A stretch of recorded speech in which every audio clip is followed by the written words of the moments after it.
යන්නේ ෆ්‍රාන්ස්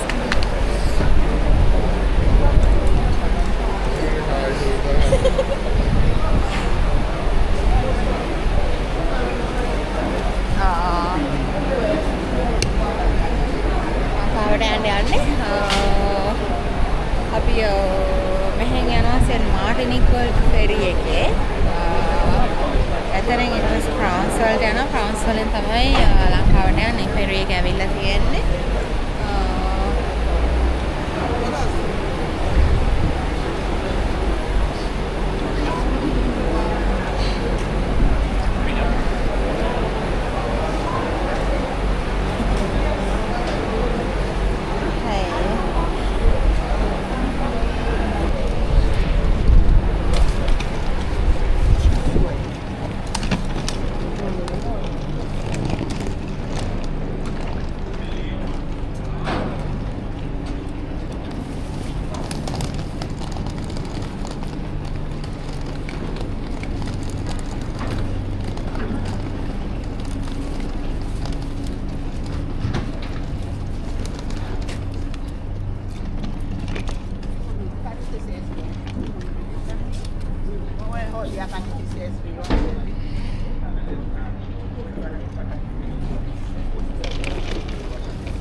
අපි ලංකාවට යන්න කලින් ඉස්සෙල්ලා ෆ්‍රාන්ස් වල දවස් 5ක් විතර හිටියා. ඒක නිසා තමයි අපි සෙන් මාටිනික් කියන අයිලන්ඩ් එකට යන්නේ.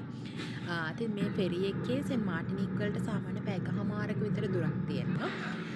එතන ගිහිල්ලා සෙන් මාටිනික් කියන අයිලන්ඩ් එකේ අපිට පැය 5ක් 6ක විතර ඔය එකක් තිබුණා. ඉතින් අපි try කරා අපේ ලගේජස් කොහේ හරි තියලා අපිට එළියට ගිහින් එන්න ඔය තියෙන පිච් එකේ තියෙන අපි ලගේජස් තියන්න ගියා. ඒ වුණාට අපිට ඒ ලගේජස් තියන්න බැරි වුණා එතන. ඒකෙන්ද අපි ඒ විදිහටම ලගේජස් ටික අරන් ගිහිල්ලා ඊට පස්සේ ෆ්‍රාන්ස් යන ෆ්ලයිට් එකට ගිහින් අපි ෆ්‍රාන්ස් වලට යනකොට මතක විදිහට 12ට එකට වගේ ඇති. ඔය තියෙන මම ඉස්සෙල්ලාම අයිෆල් ටවර් එක දැක්ක වෙලාව. ඉතින් ඊට පස්සේ අපි හොටෙල් එකට චෙක් ඉන් වෙලා ඊට පස්සේ අපේ ලගේජස් ඔක්කොම තියලා අපි ඊට පස්සේ පොඩක් අපිට ඇඳුම් ගණන් මනන් ටිකක් ගන්න ඉතින් පළවෙනි දවසේ ඒ විදිහට ඉඳලා ඊට පස්සේ අපි දෙවෙනි දවසේ අපි මගේ අයිටන් එකේ තිබුණේ අයිෆල් ටවර් එක උදෙන්ම බලන්න යන්න. ඔය අපි ඒ අයිෆල් ටවර් එක බලන්න ගිහිල්ලා ඉන්න වෙලාව. අයිෆල් ටවර් එක ඊට පස්සේ සෙනී ක්‍රූස් එක තිබුණා අපිට එදා. ඊට පස්සේ හවස්වරු ෆ්‍රී තිබුණේ. ඉතින් දැන් මේ අපි ඉන්නේ අයිෆල් ටවර් එකට යන්න. එතන එලිවේටර් එකට එන්නකන් තමයි හිටියේ අපි. එලිවේටර් එකෙන් යන්නත් පුළුවන් නැත්නම් ස්ටෙප්ස් වලින් යන්නත් පුළුවන්. නමුත් ස්ටෙප්ස් වලින් යන එක ටිකක් අමාරුයි කියලා තමයි මම දැකලා තිබුණේ, අහලා තිබුණේ. ඒක නිසා අපි බුක් කරේ. අපි ඔන්ලයින් බුකින් ඔක්කොම දැම්මේ මම. එලිවේටර් එක තමයි ගියේ අපි.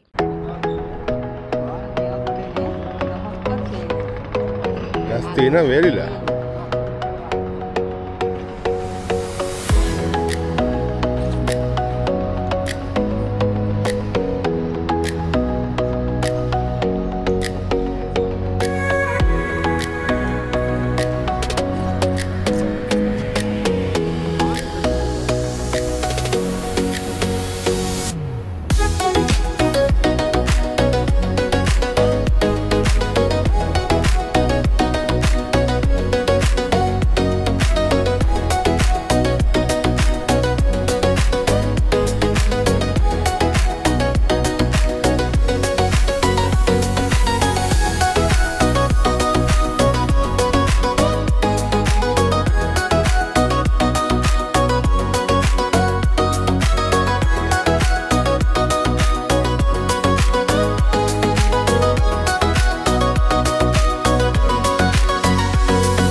පළවෙනි දවසේ උදේවරු අපි අයිෆල් ටවර් එකේ විසිට් එක ගියා.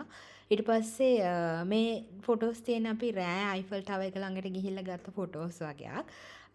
ඊට පස්සේ අපි එතනින් පස්සේ අපි එදා ඒ කියන්නේ දෙවැනි දවසේ අයිෆල් ටවර් එක ඊට පස්සේ යනවා අපි සෙනි ක්‍රූස් එකට.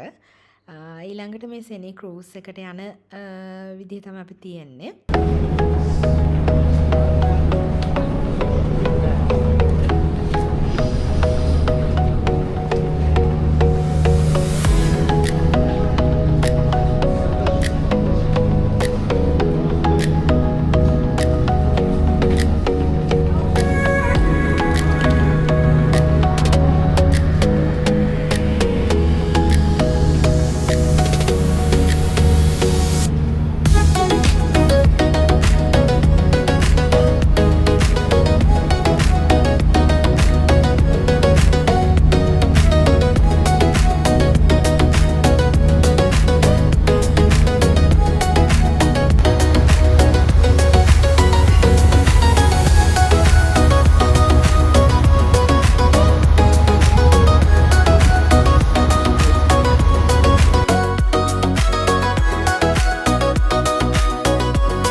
ඩිස්නිලෑන්ඩ් ඒ ටිකට ගියේ. ඉතින් අද දවසේ ওই ටික මම ඊළඟ vlog එකේ අපේ ඩිස්නිලෑන්ඩ් vlog එක අපි පැරිස් වල ඉතුරු දවස් ටිකේ මොකද කරේ කියලා. බයි බයි.